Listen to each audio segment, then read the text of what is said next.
I walked into the apartment expecting a regular Tuesday night, but the second I opened the door, I knew something was off.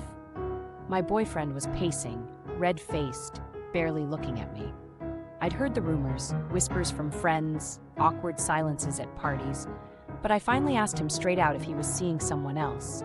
He exploded, yelling that I was paranoid, that I never trusted him, and then he stormed out, slamming the door so hard the frames rattled. I spent that whole night replaying everything, every late-night text, every canceled plan, every time he said he was working late.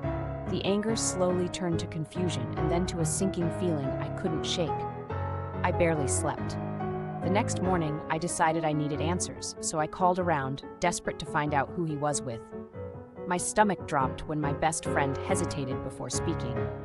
But what she finally said made me feel like I'd been punched in the gut. Turns out, everyone else already knew.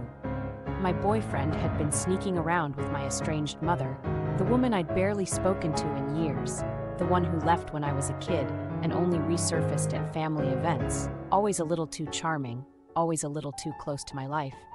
He had met her at one of those gatherings, and apparently it had been going on for months. The way people had looked at me lately suddenly made sense. I was the last to know, the punchline to a joke everyone else was in on. I confronted my mom, hoping for some kind of explanation, but she just looked at me, unapologetic, as if this was just another bad choice in a long line of them. I realized then that I'd spent my whole life trying not to turn into her, only to end up tangled in her chaos anyway. The betrayal wasn't just about them.